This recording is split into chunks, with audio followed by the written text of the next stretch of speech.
Señor Roberto, realmente, como le comentaba, pues la idea es que con ese conocimiento que ustedes tienen en la historia del tabaco prácticamente en el continente americano y toda Europa, pues me encantaría que su merced, siento yo que es el mejor exponente de Argentina para hablar acerca de lo que fue la cultura del tabaco en Argentina. Hay material para rato ahí. Eh, este, bueno, mi papá en 1928 registra la marca Manrique en homenaje al poeta español Jorge Manrique, porque él era un poquito poeta y entonces le gustaba leer todo lo que era, lo que tenía que ver, ¿no es cierto?, con Manrique. Él registra la marca y bueno, y empieza con los cigarros en la calle Pavón entre Pichinchi y Mateu. Yo obviamente no había nacido, pero cuando, bueno, nací en el mismo lugar que mi papá tenía la manufactura de tabaco. Nací ahí. Y desde el 28 al 58 estuvimos ahí en la calle Pavón. Y del 1 de agosto del 58 nos mudamos acá a la calle Catamarca 211. O sea que hace 64 años que estoy acá. O sea, bueno, el señor Lucas, su señor padre, ese amor de su papá por los cigarros y por el tabaco, obviamente se lo tuvo que heredar a su señor abuelo. Claro. ¿Cómo se Él llamaba su venía, señor abuelo? Juan Rodríguez. Juan Rodríguez. Y cuando él llega, ¿él en qué año llega a Argentina? En Argentina llega en el año 1926-27. Mi papá era obrero del tabaco, era un Ok. tabaquero, hasta que decide independizarse. Ah, ¿y le trabajaba qué marca en Argentina? No, no, acá, en esa época, ellos trabajaban, por ejemplo, como según explicaba mi papá, las marcas yo las conocí porque estuve en las fábricas de chico, ¿no es cierto? En esa época yo trabajaba con tal fábrica, por ejemplo, de tabaquero, y si algo no Trabajó me con varias. gustaba o algo me levantaba y me iba, como decían Ah, ellos, con la tablilla para cortar el tabaco, la chaveta y la máquina propia, y la máquina propia, la máquina de cortar el cigarrito, ¿no es cierto? La maquinita chiquita de cortar el cigarro. Y entonces se iban de una marca a la otra, trabajó en el Optimus, trabajó en el Cienfuegos, trabajó en otra marca, en una que estaba acá cerca, en la calle Catamarca y San Juan, no me acuerdo el nombre ahora, no me acuerdo, pero bueno, trabajó en esas casas hasta que se independizó. Y ahí empezó a hacer cigarros por su cuenta en la calle Pavón entre Pichinchi y Mateo, acá en Buenos Aires. Y ahí, bueno, ahí nací yo, y ahí empezó a crecer, a crecer, a crecer, hasta que él compró este local en 1957 y nos mudamos el 1 de agosto del 58. yo quiero preguntarle, en Argentina, en las primeras décadas del siglo XX, su papá, que estuvo al frente de la fábrica, la compra del tabaco era más de extranjeros de Habana o algo también se producía en Argentina en esas épocas, en esas décadas Era de primeras. todo, era de todo, era una época que venía tabaco de cualquier lado. Por ejemplo, antes de que naciera Habanos Sociedad Anónima de Cuba, estaba la Corporación Habanos. Y antes de la Corporación Habanos, tanto vos como yo podíamos ir a Cuba y pedir la representación de una marca X, digamos Partagás, Coiba no existía, la marca Partagás, María Guerrero, Hoyo de Monterrey, Bolívar, Cuava, las marcas que hubieran de Cuba, y uno firmaba y traía la representación a la Argentina. Entonces ponía el Wow. local a la calle. Yo conocí de chico, no tan chico, pero bueno, conocí la representación de Partagás en Argentina. La Wow. vidriera era toda de tabacos Partagás, de todos los tamaños habidos y por haber, ¿no es cierto? Después nace la Corporación Habano y nace Habano Sociedad Anónima, y a partir de la Revolución Cubana, ¿no es cierto? 1959, 60, 61, se empieza a prohibir tener las representaciones. Entonces, importábamos tabaco libremente anteriormente. Después Cuba dejó de exportar tabaco porque ellos necesitaban el valor agregado que era el cigarro. Entonces empezaron a abrir casas de habanos en distintos lugares del mundo y ahí llegaban las marcas que uno quisiera, pero era para una sola persona, ¿no es cierto?, que representaba a Habano Sociedad Anónima. La comercialización de tabacos acá era amplísima, amplísima, amplísima. La fábrica de cigarros, yo estoy en una zona que se llama Plaza 11, 11 se llama. Es todo un barrio, es un barrio. En este barrio había más de 100 fábricas de cigarros. En este barrio solo, más de 100 fábricas de cigarros a principios de siglo. La revista esa publica fotografías de principios del siglo pasado con las fábricas de cigarros. Y una foto de esta casa dice la única que prevalece.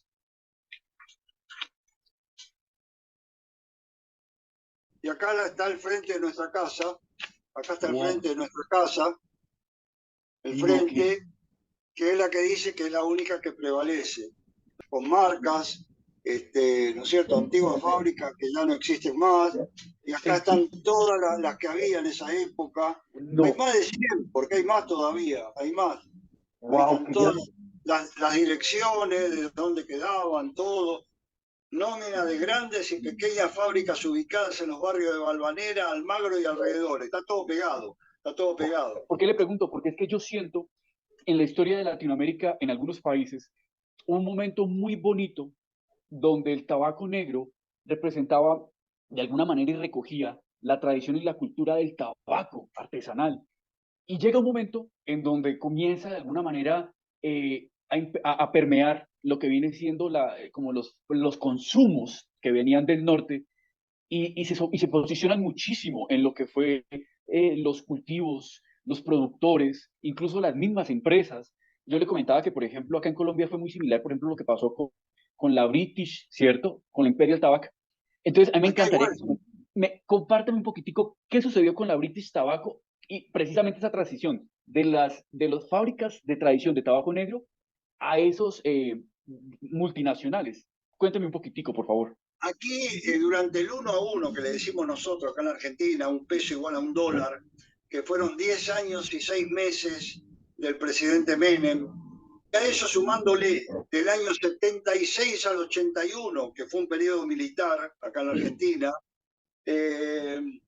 decir que una fábrica costaba $1 millón o 2 millones de dólares eran monedas para las grandes empresas.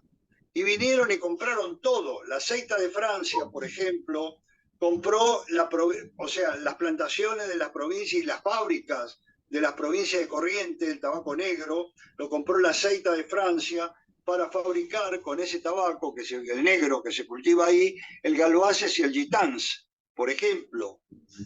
Salte Jujuy compró la British American Tobacco. En Misiones compraron los alemanes también. A ver, yo estuve en fábricas de cigarrillos acá en Argentina, donde veía las máquinas cómo sacaban los paquetes de cigarrillos, y uno agarraba de esta máquina, por ejemplo, leía Made in Canadá, de la otra máquina Made in USA, por ejemplo, y eran fabricados acá, eran los cigarrillos fabricados acá. Pero ¿qué pasa? La globalización, hoy Goya está prácticamente abandonado. Estaba produciendo 60 millones de toneladas de tabaco, era infernal. En este momento nos llega a 1,5, 1,4, 1,3, 1,4. Yo llegué el domingo de Goya. Llegué el domingo que estuve en un evento allá, jueves, viernes, sábado y domingo. Llegué el domingo, infernal. Las fábricas abandonadas, las máquinas oxidadas. ¿Por qué? Porque la globalización dio como resultado que se fueran para el África, por ejemplo, donde ahí pagan $1 por año, por decir algo. ¿No es cierto? Y no hay la burocracia que hay en la República Argentina, que tenemos 177 impuestos. Y aparte, las leyes laborales que hay, que serán muy buenas para el trabajador, todo lo que vos quieras, ¿no es cierto? Pero son leyes muy conflictivas. E incluso tenemos el problema de los sindicatos que te bloquean la fábrica, bloquean la salida de los camiones, la entrada de los camiones. Ayer, sin ir muy lejos, por ejemplo, tenemos el 54% de la reserva de petróleo en la República Argentina. Estamos sentados arriba de un polvorín entre gas y petróleo, por ejemplo, y 12 personas, 12 mapuche, indios mapuche, cortaron una ruta durante 7 días y no dejaron pasar los camiones. Entonces, todo eso las empresas en este momento, como en ese momento, ¿no es cierto?, se iban de la Argentina y se fueron ya, hartos de las leyes laborales, hartos de los paros, hartos de las huelgas, hartos de las exigencias, no te dejan trabajar tranquilo. Y yo sobreviví porque me quedé chiquito. porque yo cuando fui a Suecia, era más joven, a comprar máquinas de hacer cigarros, quería ampliar para exportar y todo. Digo, no, Dios mío, ¿no es cierto? Me daban un crédito de $200.000 con el respaldo del Banco Nacional de Desarrollo. Cuando vinieron acá para firmar los $200.000, vinieron del Banco de Galicia y Buenos Aires a firmar por los $200.000. Era una carpeta así la que había que firmar, todo en contra de uno, obviamente, ¿no es cierto? Entonces le dije, yo voy a agregar una cláusula más. ¿Cuál? Que durante los 20 años del crédito, ¿no es cierto?, ustedes me mantienen el dólar al precio de hoy. No, pero eso no puede ser porque no va a pasar nada, son 10 años, 15 años que vamos a tener estabilidad cambiaria. No, a los 2 o 3 años explotó todo y se fue todo la miércoles. Entonces yo me quedé chiquito, no le debo nada a nadie, funciono con capital propio, tengo mi propio personal, sin ningún tipo de problema, sin ningún tipo de problema. Y todos los que se agrandaron, como el caso de Shell Pichel, ¿no es cierto?, cayeron. Incluso fábricas de cigarros que había, terminaron suicidándose, mal. Algunos terminaron manejando un taxi, otros tuvieron infartos. Fábricas reconocidísimas. Entre ellas Shell Pichel, que era la más importante de todas. Pregunta, ese Shell Piché es argentino, ¿cierto? Claro, bueno, esa es la fábrica que tenía 600 obreros, Shell Pichel. Y su merced sabe esa cuántos años estuvo en funcionamiento antes de la desafortunada Oh, pues, encierro. no, eso tenía como 100 años. Wow. Shell Pichel, no, tenía como 100 años. Fabricante de los caburitos, los verones, el oro de Cuba, el No, no puede Adastra. ser. Ellos hacían un tipo de cigarrito que se llamaba Adastra o caburito, que era finito y largo y un larguito así de 8, 9 centímetros, 10 centímetros. No, y es que Perdón. entiendo que también fue porque realmente, por ejemplo, comprar productos o comprar nacional era mucho más caro que importar, traer de afuera. Resultaba Pero más económico. lógico, comprar nacional era mucho más caro por toda la cantidad de impuestos que hay. Hoy mismo pasa eso también acá. Aparte hay una reducción en Argentina de la cantidad de dólares que puede tener el Banco Central de la República Argentina y no le está dando dólares a las fábricas de autos, a las fábricas de goma, de cubiertas de auto, por ejemplo, para que importen, para que traigan la materia prima necesaria. Hay fábricas de autos paradas porque no tienen el insumo necesario. Esto es una Argentina quebrada, vamos a decirlo así. Y acá con el tema de los impuestos, en Salta, Jujuy, Corrientes, Misiones, pasa exactamente lo mismo, exactamente lo mismo. O sea, yo recién te decía la cantidad de tabaco que habían producido en Goya, yo tengo todas las estadísticas año a año de todo lo que se produce y cada vez bajando cada vez más, bajando cada vez más. Te tengo una sorpresa, Wow. la, la encontré, la encontré, ¿Cuántos años puede tener esa caja? 50 por lo menos. Bendito Dios. Wow. Shelp y Shelp, Sí, señor. Uy, Dios mío. ¿Qué pedazo de historia es esa industria argentina? No, no, señor Roberto, es un tesoro. eso es papel, Emanuel. Estaba Sí. hecho a máquina, ¿no es Ah, cierto? Está picado, mirá, está sí. tantos años. Oh, claro. Esto, Bueno, yo a usted siempre le he escuchado que con su señor padre traían y comercializaban tabaco de Cuba, pero ustedes hablaron que fueron víctimas de la plaga de moho azul, pero yo quería, que ahí fue cuando se empezó a decaer la producción en ese momento en Cuba. ¿Eso fue en qué periodo?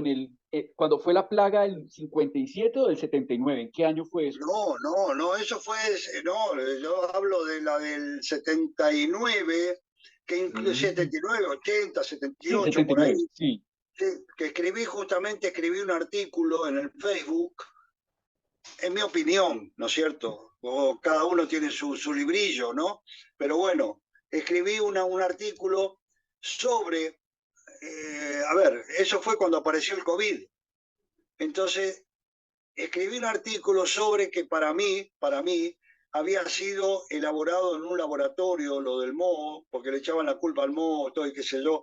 Eso fue elaborado en un laboratorio de los Estados Unidos, el moho azul, donde en la publicación que hago, con fotografías de época, con todas las plantaciones de tabaco arrasadas, ¿no es cierto? Bombardeaban con los aviones a baja altura, avionetas con baja altura que venían de los Estados Unidos. Wow. Entonces escribí un artículo justamente de que eso estaba elaborado en un laboratorio, al igual que lo que yo pensaba o pienso, tal vez que el COVID también se escapó de algún laboratorio también, ¿no es cierto? Y escribí el artículo. Y ahí en el artículo pongo referencias de libros de los Estados Unidos y pongo referencias del sistema de salud de los Estados Unidos, donde dicen que eso fue elaborado en un laboratorio.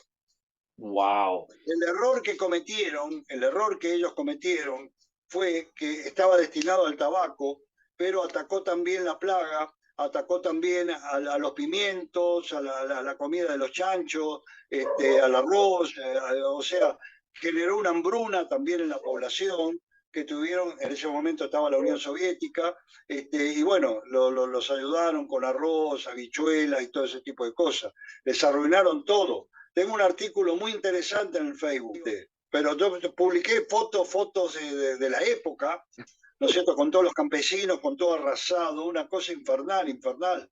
Publiqué la foto con una muy buena bibliografía de un ministerio de allá, de salud, o de, bueno, no sé, de investigación, ¿no es cierto?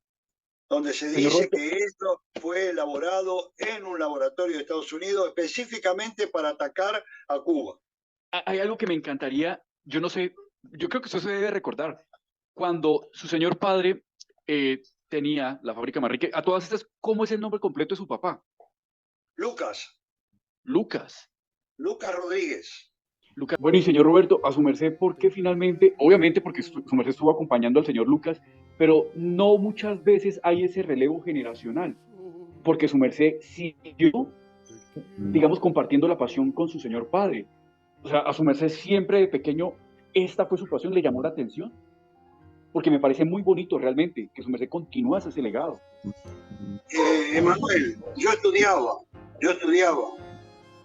y un buen día mi papá me puso la llave arriba de la mesa, estábamos almorzando con mi mamá, Roberto sacó la llave, ¿no es cierto? Sacó la llave, así sacó la llave, acá, ahí te dejo el negocio, te quedan 10 personas trabajando, el depósito lleno de tabaco, 70.000 pesos en el banco de esa época, ¿no es cierto? Así que hacete cargo porque yo en 15 días, qué sé yo, salimos con mamá para Europa y se fueron 6 meses. Y me largaron solo. Me largaron solo. Y así estoy hasta hoy. Estoy muy orgulloso porque a veces miro al cielo y le digo, viste viejo que seguimos adelante, mirá la fama que tiene Manrique hoy día. En el mundo, en todos lados, en todas las revistas, en todas las publicaciones, todos los premios que tenemos. Así que papá, no te fallé. Vuelvo al sur, llevo el